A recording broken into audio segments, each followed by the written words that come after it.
The solitary house.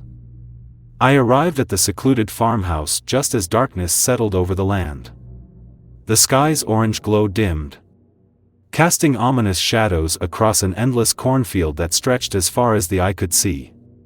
The house stood isolated, its walls weathered and wood creaking in the dying light. The air was thick with decay, carrying an unsettling silence only interrupted by the gentle rustle of corn. This was supposed to be my refuge, a break from the chaos of my life. Yet, from the moment I set foot here, I sensed something was wrong. As I opened the door, the stale, suffocating smell of abandonment washed over me. An odor so thick it felt like the house itself was exhaling. Shadows flitted across my vision, and the walls seemed to close in, whispering secrets from long ago. I told myself it was my imagination, fatigue from the long drive. But as I placed my bag down and walked into the kitchen, I froze. A faint, steady creak echoed from the upstairs floorboards, a sound too deliberate to ignore. Turning towards the staircase, I caught a glimpse of movement in the reflection of the kitchen window. Something darted between the corn rows, too quick to be anything familiar. When I looked again, there was only darkness. But an uneasy feeling settled in, like an invisible presence lurking just out of sight. Sleep was elusive that night, disturbed by every creak and groan of the house. Around midnight, I heard it again, footsteps in the hallway. Slow, deliberate, as though someone was pacing just outside my room. I held my breath, listening intently. My pulse pounded as I edged toward the door, the floor cold beneath my feet. With trembling fingers, I cracked it open just enough to peer into the shadowy hall. Nothing. Yet the silence was heavy, as if something was lying in wait. Suddenly, a knock echoed from downstairs, sharp and insistent. The sound seemed to reverberate through the walls, amplifying my dread. Who could be out here? Miles from anywhere? The stairs groaned underfoot as I crept down, each step driving the chill deeper. When I reached the kitchen, I flicked on the light and scanned the room. Everything seemed untouched, yet a frigid chill filled the air. Then, I noticed the window. I had shut it earlier, yet it was slightly ajar now, as if someone, or something, had opened it. Outside, the wind had picked up, carrying a faint whisper that seemed to come from the cornfield itself. I closed the window quickly, but not before catching a glimpse of a shadow darting across the yard. My heart raced. This was no animal. Whoever, or whatever, was out there didn't belong. That night, a scraping sound pulled me from a fitful sleep. It was coming from the floor of my bedroom, a soft, dragging noise, followed by a whisper so faint I could barely make it out. I reached for my flashlight and aimed it toward the closet. The door, which I knew I had closed, now stood ajar. As I crept toward it, every fiber in my being screamed to turn back. But I couldn't resist. The whisper grew louder as I peered inside. And there, on the closet floor, lay a torn piece of fabric stained with what looked like blood. Just as my fingers brushed it, a voice, low and rasping, whispered, "Get out." The next morning, I ventured outside, hoping daylight would bring some comfort. But the cornfield felt different in the sunlight, its stillness unnatural. As if the stalks were watching me. Out of the corner of my eye, I saw them again, figures, just at the edge of vision, shifting between the rows of corn. I blinked, and they were gone, leaving only a chilling sense of being watched. As I turned to head back, something caught my eye near the barn, a hidden door, barely visible in the shadows. I approached cautiously and found it locked. The rusted metal brittle and old. After a few tugs, the lock broke, and the door creaked open to reveal a narrow staircase descending into darkness. At the bottom, the air was thick with the smell of earth and something else. A staleness that clung to my throat. In a small, windowless room, strange symbols were carved into the walls, shapes that twisted in unnatural patterns, almost seeming to move. On the floor lay a tattered book with pages yellowed by age, filled with eerie illustrations and writing in an unrecognizable language. As I flipped through the pages, I came across an image of the house. And in one of the windows was a figure, pale and translucent, staring directly at me. Each night, the activity around the house escalated. The footsteps I'd heard earlier were now accompanied by faint scratching sounds outside my bedroom door, as if something or someone was clawing at the wood, trying to get in. Every time I opened the door, I would find nothing but shadows and silence. But the feeling of being watched intensified, like a weight pressing on my chest, suffocating me.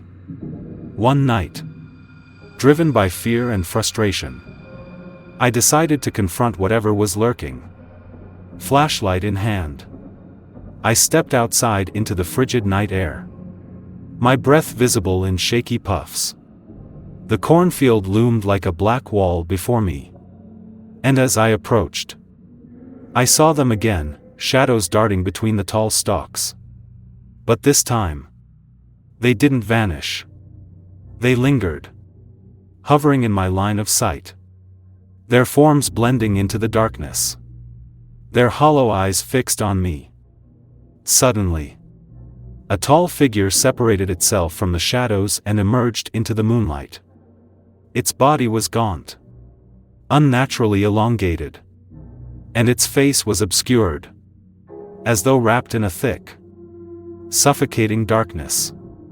I could feel its eyes on me, burning into my soul. My instincts screamed at me to run, but my legs felt like lead. The figure stretched out a thin, bony arm and beckoned me forward with a gesture that was both inviting and deadly. It whispered in a voice that seemed to carry on the wind, echoing through the stalks around me. "Stay with us," the words wrapped around me, thick and suffocating, as if they were part of the night itself, pressing down and filling my lungs with dread. I stumbled back, my flashlight flickering wildly, casting brief, twisted shadows of the figures standing just beyond the corn. My heart pounded in my ears, and as I scrambled back toward the house, I heard a chorus of whispers following me, all repeating the same phrase, "Stay with us. Stay with us." The night air buzzed with a relentless energy, an otherworldly force that seemed to reach into my chest, wrapping around my heart and pulling me toward the field. I slammed the door shut, collapsing against it, gasping for breath. But the feeling of their presence didn't fade. Even through the walls, I could hear them calling, whispering my name in a haunting, mournful chant.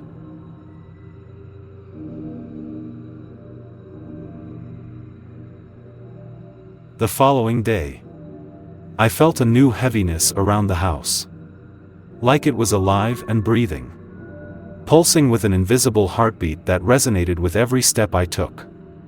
The walls seemed to close in, and the windows distorted, casting strange reflections.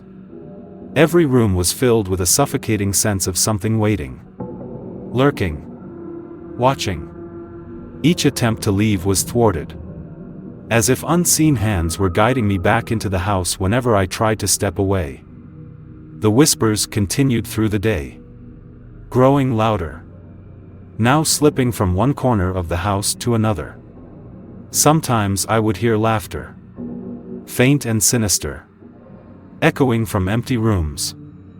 I tried to ignore it, telling myself it was all in my head. But the more I ignored it, the louder it became. One night, driven to a breaking point, I fled into the cornfield, convinced that if I could just reach the edge, I'd escape whatever was holding me captive. But as I ran, the rows of corn seemed to close in around me, twisting and shifting, disorienting me until I was completely lost. The stalks brushed against my skin, cold and damp, like skeletal hands reaching out to pull me back. As I stumbled, I heard their voices, dozens of voices, whispering, pleading, threatening. They were all around me, coming closer and closer until I could feel their icy breath on my neck. Panic surged through me as I turned to find an exit. Any exit. But the corn formed an unbreakable wall in every direction. In desperation, I ran forward, only to find myself back where I started. The house looming before me like a monstrous face in the shadows. Then, just as I was about to collapse, I saw it, the tall, shadowy figure from before, standing in the doorway, its hollow eyes glowing with a dark, menacing light. It raised an arm, beckoning me forward. I felt an overwhelming urge to walk toward it, to surrender, to let myself be taken by whatever force held me captive. I took one step, then another, unable to resist its pull, until I was just feet away. But just as I felt myself slipping into the darkness, I managed to break free, stumbling back into the field. The whispers grew frantic, angry, the air crackling with an intense, malevolent energy. As I backed away, I could see them all, the shadows, the figures, the eyes, closing in around the house. Their forms twisted with a darkness that seemed to swallow the light.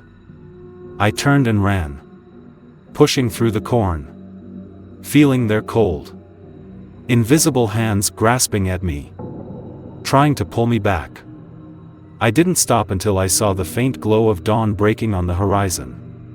The first light I'd seen in days. But as I reached the edge of the field, I knew in my bones that I hadn't truly escaped. The whispers still echoed in my mind, and the house loomed in my thoughts. A dark, relentless presence, waiting, watching, calling me back.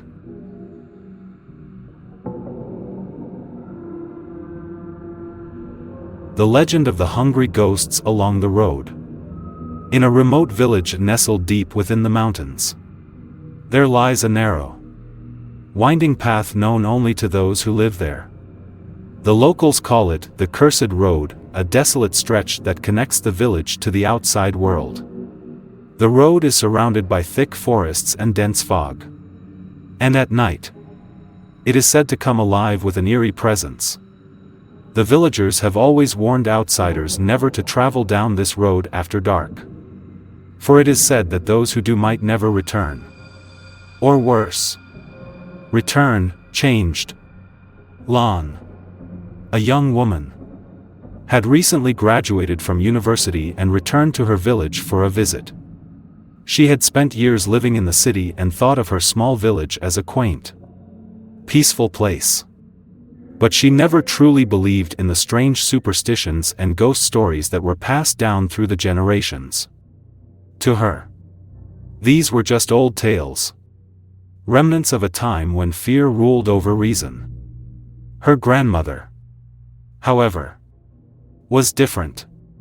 Every year, around the time of the Hungry Ghost Festival, the 15th day of the 7th lunar month, she would perform rituals, light incense, and make offerings of food for the spirits. The old woman would mutter prayers under her breath. And though Lon had seen this many times before, she never paid much attention to the significance of it.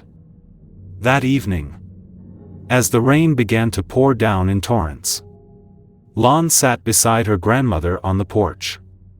She noticed her grandmother placing an extra bowl of rice and fruits in front of the family shrine. Lon asked, half jokingly, "Grandma, why do you always do this? It's just a superstition, isn't it?" Her grandmother paused, looking at her with a serious expression. "It's not superstition, my child," she said quietly. "These are the hungry ghosts, the souls of those who died from starvation. Those who were never properly buried or honored. They wander the earth, hungry and restless, unable to find peace. On nights like this, they roam the roads, seeking anyone they can take with them." Lon laughed softly, rolling her eyes. "Come on, Grandma. You don't still believe in that stuff, do you?" Her grandmother's face grew solemn. "You don't understand. There's a road outside the village where these souls linger. Many have disappeared on that road, especially during the night. The road itself is cursed. You must never walk it after sunset, especially on nights like tonight." Lon smiled indulgently, her skepticism shining through. "I'll be fine, Grandma. I'm just going to take a walk. I'll be back before dark." But her grandmother's voice grew more urgent. "No, child. Listen to me. Once you cross that road, you can't turn back. The hungry ghosts will see you, and they won't let you go. You'll be like them, lost and starving, trapped between worlds." Lon shrugged off her grandmother's warning.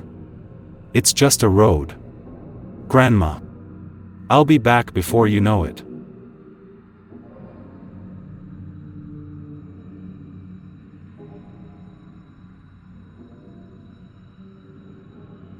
As evening descended and the sun dipped behind the mountains, Lon decided to take a walk to clear her mind. She pulled on her raincoat, grabbed a flashlight, and set out toward the path her grandmother had warned her about. The road, though narrow and winding, had always seemed peaceful to her in the past. She didn't believe in ghosts. Not really. But tonight, there was something different in the air. The rain, the mist, the heavy silence, it all felt unnatural. She had been walking for some time when she began to feel an odd sensation, a sense of being watched. The trees loomed above her, their twisted branches stretching toward the sky like gnarled fingers.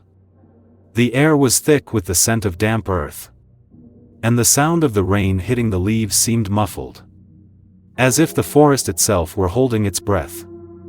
Then it came. A faint whisper. A voice. At first, she thought it was the wind or the rustling of the trees. But then the voice became clearer. It wasn't the wind at all. It was a soft, pleading sound, like someone in pain. "Help me." Lon froze. Her heart skipped a beat. She turned her head quickly, shining her flashlight into the trees, but saw nothing. She was alone. Her mind raced, trying to rationalize what she had just heard. It must have been an animal, a deer or some other creature, she told herself. There was no such thing as ghosts. But the voice came again, closer this time. "Please, don't leave me." Lan's blood ran cold. Her breath quickened. She tried to move, but her feet felt as though they were stuck in the mud. She slowly turned, scanning the path behind her, her flashlight flickering in her hand. Then, through the mist, She saw it. A figure. A gaunt, emaciated figure. Hunched over as if starving. Its skin was ashen, stretched tightly over bones. And its eyes were wide, hollow, and dark, like empty pits. The creature stood there, barely visible in the shadows. Its lips parted as if trying to speak. "Help me." Lan's heart pounded in her chest. Every instinct told her to run. But her legs refused to move. The figure in front of her took a step forward. Its eyes fixed on her with an unnerving intensity. "Help me." The voice was no longer a whisper, it was a desperate, guttural cry. And then it became a scream. Lan stumbled backward, her breath coming in ragged gasps. The creature lurched toward her, its hand reaching out with sharp, bony fingers. She turned and ran, not knowing where she was going, only knowing that she had to escape. But the path seemed to stretch on forever, the trees closing in around her, the air thick with a sense of dread. She could hear the creature's footsteps behind her, a relentless, dragging sound. Her body ached with exhaustion. But no matter how fast she ran, she couldn't shake the feeling that something was closing in on her. The scream echoed through the trees. And then, silence.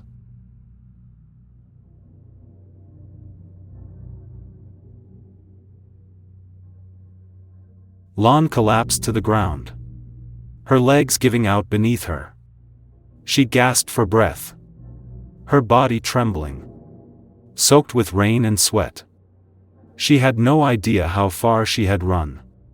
But she was now deep in the forest, far away from the village.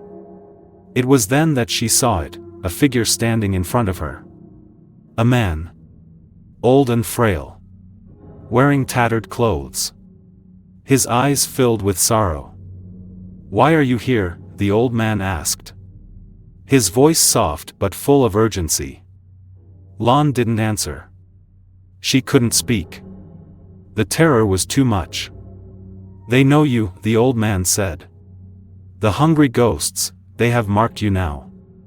They will follow you wherever you go." What do you mean? What do I do?" Lan stammered, her voice trembling with fear. The old man sighed, his expression grim. "You've crossed their path, child. Once they see you, they won't let you go. You must leave this road before it's too late. It's cursed. This path. No one who walks it after dark returns the same. They're hungry, so hungry that they devour souls. And now, they want yours." Lan felt her chest tighten, her head spinning. She tried to stand, but her legs were too weak. The old man reached out, his hands gentle but firm, and helped her up. "Run, child. Run as fast as you can. Don't look back."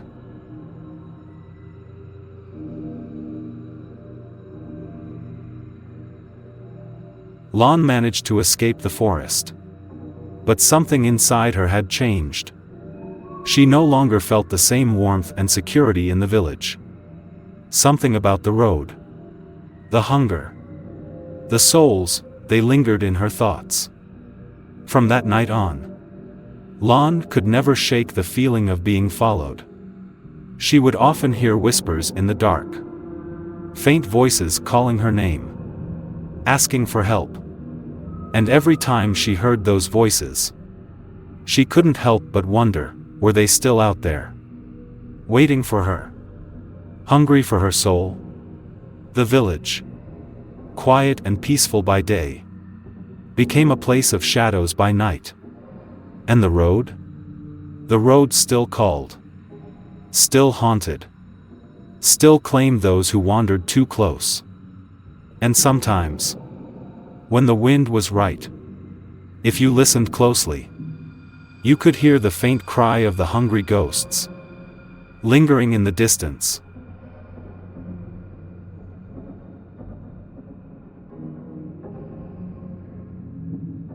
The Curse of the Mountain Spirit and the River Demon. Deep in the mountains of central Vietnam, there lies a forgotten village surrounded by dense, uncharted forests. The village, known to few, is nestled at the foot of a towering, mist-covered mountain. For centuries, the villagers have whispered of an ancient, forbidden path leading through these woods, a path that no one dares to tread after dusk. It is said that the land beneath the mountain is sacred, a place where the spirits of the past still roam, protecting their holy ground from intruders. But in the modern era, the old stories became little more than folklore. One cold autumn evening, 3 young men from the village, Hung, Tung, and Ben, decided to prove the legends wrong. The stories about treasures hidden deep in the mountains had always intrigued them, and they couldn't resist the temptation to discover what lay hidden in the heart of the forbidden land. The stories are just myths, Tung scoffed, adjusting the straps of his backpack. There's no curse. It's just superstition. But Ben, who was always more cautious, hesitated. I don't know. Tung, you've heard the old tales. The spirits don't take kindly to trespassers. Come on, Ben, Hung urged. It's just an old village myth. No one's dared to check the place out in decades. Who knows what we might find? And so, with a sense of recklessness and excitement, the 3 set off on their journey toward the mountain. The sun was setting, casting an eerie glow over the dense forest. But they pressed on, eager to uncover the truth behind the old legends.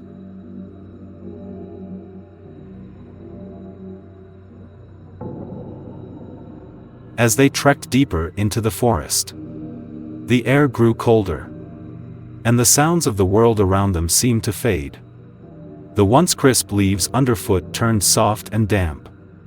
The further they went, the more oppressive the atmosphere became, as though the forest itself was watching them. Hung tried to lighten the mood, cracking jokes, but the weight of the place started to take its toll on him. This place is different, isn't it? Hung said, his voice quieter now. Different? It feels wrong. Ben replied. I can feel it in my bones. We shouldn't be here.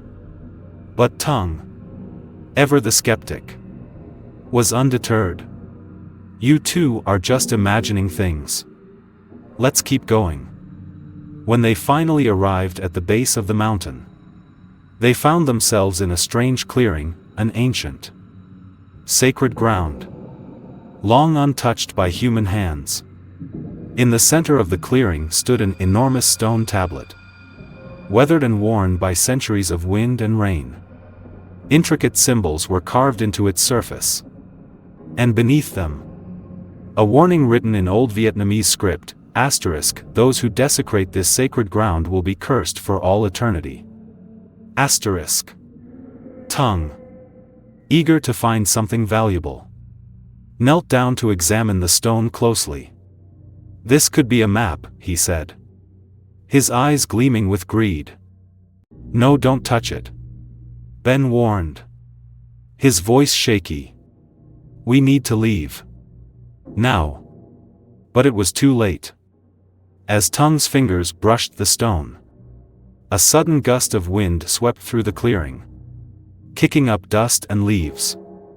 The temperature dropped drastically, and a low, rumbling sound echoed from the mountain above, as if something was awakening.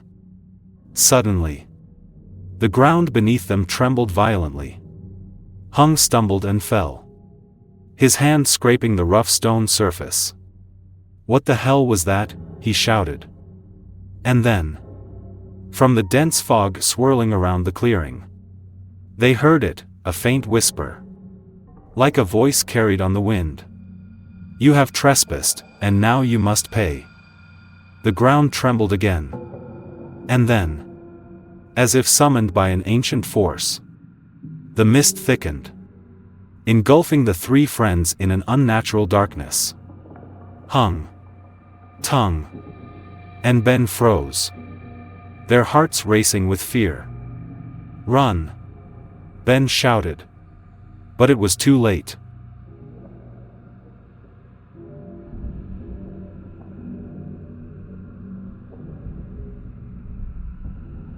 In the blink of an eye, the world around them shifted. The earth cracked open, and from the darkness emerged a tall, gaunt figure, cloaked in tattered robes. Its face was obscured by a hood, but its eyes glowed with an eerie, blood-red light. The figure floated above the ground, its presence suffocating. "Who dares to disturb the sacred mountain?" The figure's voice boomed, deep and resonant, vibrating the very air around them. Ben's legs trembled, and he found himself unable to move. Tung tried to speak, but his voice caught in his throat, his mouth dry. Hung, the bravest of the three, stepped forward and shouted defiantly, "We didn't mean any harm. We were just looking for treasure." The figure's eyes narrowed, and the temperature in the air dropped even further, causing their breath to cloud in front of them. "There is no treasure here," the figure intoned coldly. "Only punishment for those who defile this land." With a wave of its hand, the ground beneath Tung cracked open, swallowing him whole in an instant. Tung screamed as he was pulled into the earth, but the sound quickly faded. Hung and Ben could only stare in horror. Before they could react, the figure turned to Hung, raising a bony finger to point at him. "You are not exempt." With a sickening lurch, Hung's body was lifted into the air, his limbs twisting unnaturally. His mouth opened in a silent scream. And then he, too, was pulled into the ground, disappearing as if he had never existed. Ben was left alone, standing in the clearing, his mind racing. He couldn't comprehend what he had just witnessed. And yet, a voice in his mind whispered that it wasn't over. The curse had only just begun.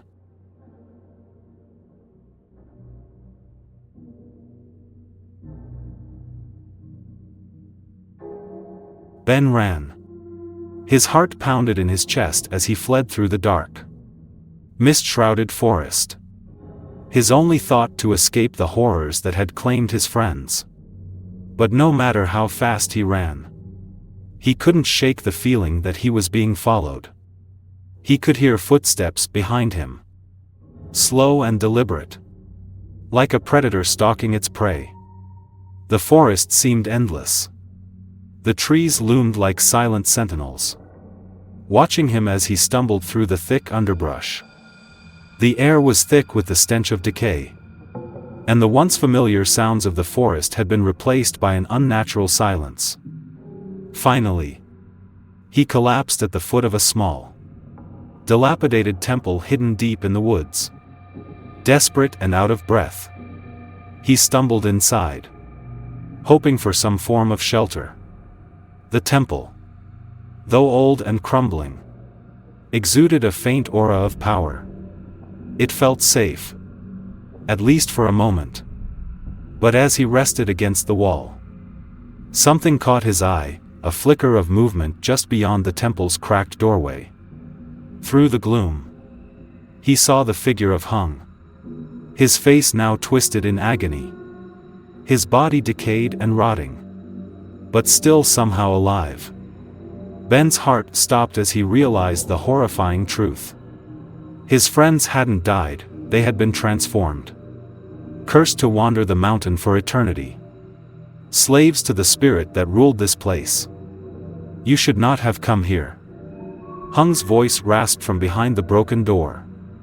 Now, you will join us.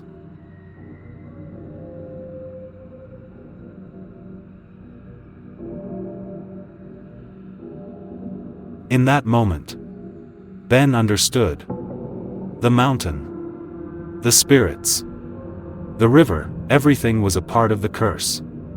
There was no escape from the wrath of the mountain spirit and the river demon. The earth trembled once again, and a flood of mist poured into the temple, choking the air.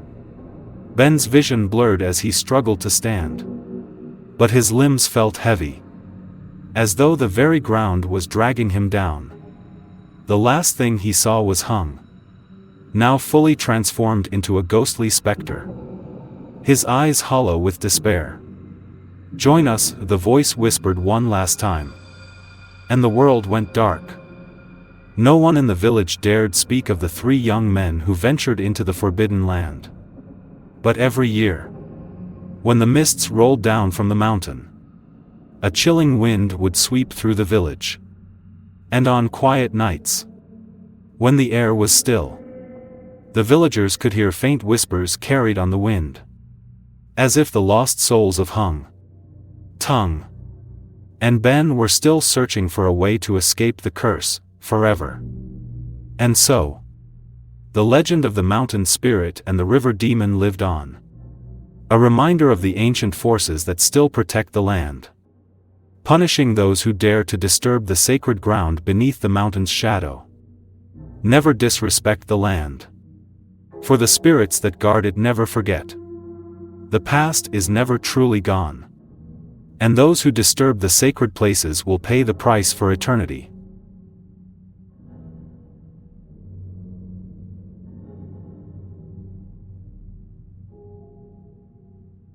The spirit of the temple, the curse of the guardian.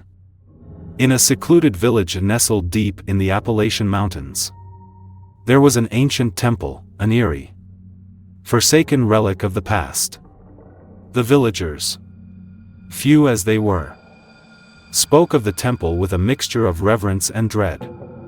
It was a place no one dared visit, especially as dusk fell and the forests surrounding the temple seemed to come alive with whispers of long-forgotten secrets. The temple had stood for centuries, its stone walls crumbling under the weight of time. Yet it never seemed to decay completely. The trees around it grew unnaturally tall, their branches twisted as if they were trying to shield the temple from the world outside.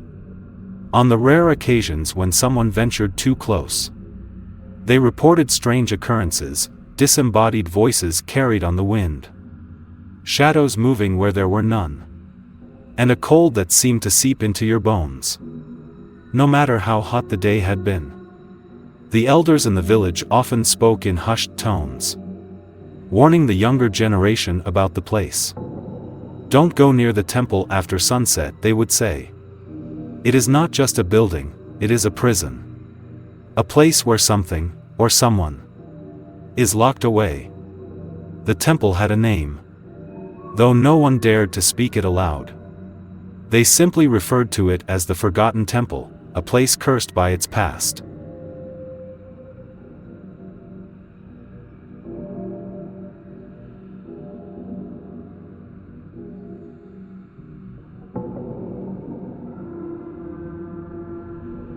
The legend of the temple was tied to a man named James Hawthorne, a warrior and devout monk who had lived hundreds of years ago.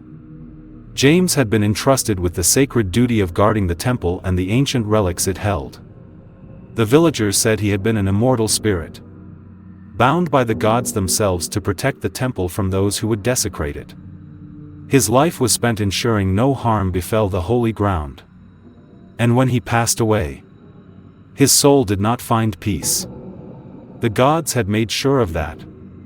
It was said that when James died, his soul was not allowed to rest in the afterlife. Instead, he was bound to the temple he had sworn to protect. His spirit became a guardian, an unyielding force tasked with punishing anyone who dared disturb the sacred ground. The villagers spoke of him in whispered voices, warning their children never to go near the temple at night, especially near the full moon, when James's restless spirit was strongest. James Hawthorne, they would say. He is the protector. And woe to anyone who forgets that. The villagers believed that every night, as the sun dipped behind the mountains, the spirit of James would rise from the temple, pacing its halls in eternal vigil, watching for any sign of trespass.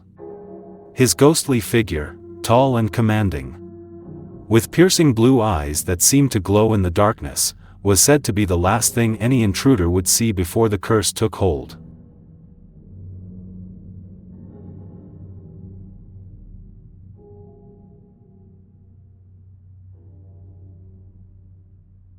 One summer evening, a group of college students from a nearby town, eager for adventure and the thrill of the unknown, decided to test the stories they had heard about the temple.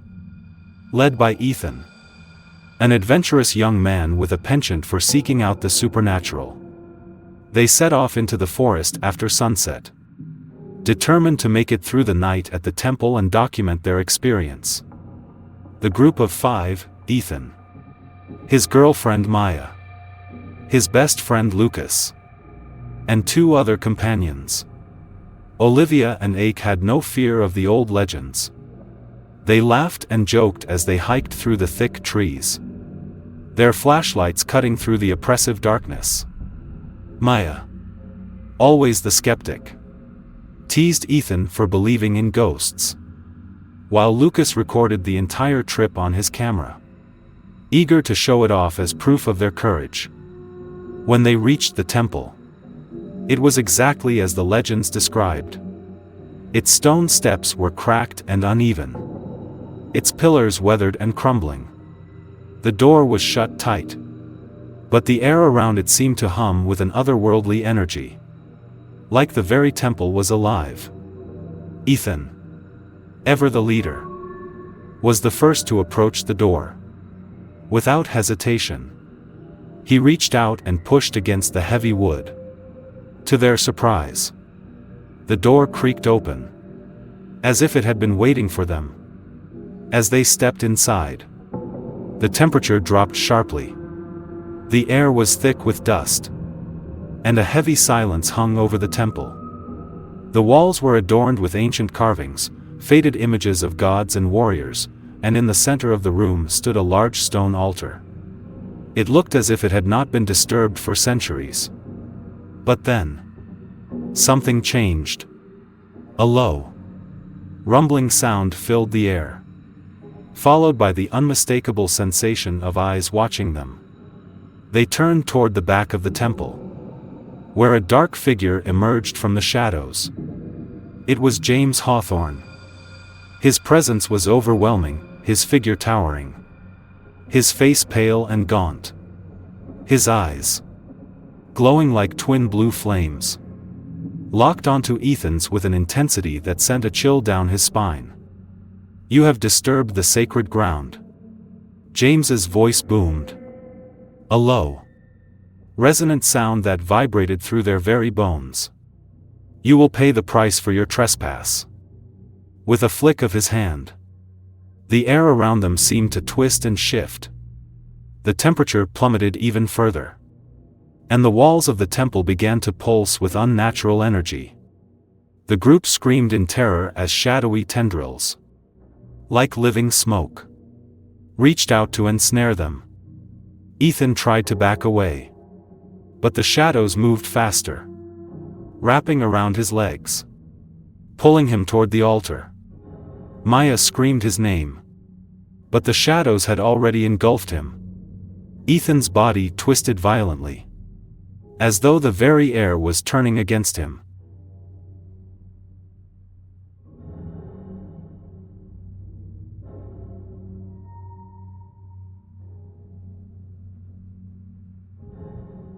Maya and the others struggled to break free from the grasp of the shadows, but it was useless. As Ethan disappeared into the darkness, their bodies began to weaken, their movements slow and sluggish as if the very air was being drained from them. Lucas, desperate to save his friends, pulled out his phone and tried to record. But the screen flickered and went black. The temple's curse seemed to block all technology, rendering their attempts at escape useless. In the distance, the faint sound of footsteps echoed through the temple's halls. It was James again. And this time, he was coming for them. Maya felt her strength waning. And she knew, deep down, that they would never leave this place. The shadows that had consumed Ethan now moved toward Lucas, Olivia, and Jake, pulling them into the darkness one by one. Maya was the last to be taken, but not before she saw James standing over her, his eyes burning with eternal rage. "You should never have come," he whispered, his voice like a death knell. "The temple always claims its own." With those words, Maya's world went black.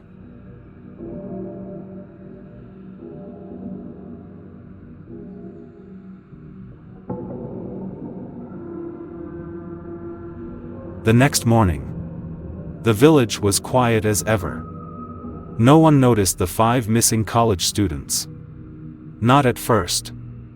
The temple stood in the forest, silent once again, as if nothing had ever happened. But the locals knew. They always knew. For the curse of James Hawthorne was not something that could be ignored. Every year, when the moon was full, the temple would once again awaken. Its stone walls would seem to hum with an unnatural energy. And those who dared venture too close could hear the sound of footsteps echoing in the distance, followed by the faint whisper of a voice saying, "You have disturbed the sacred ground." And in the shadows of the temple, the figure of James Hawthorne, forever bound to the place he had once sworn to protect, watched over the cursed grounds, waiting for the next group of souls foolish enough to trespass.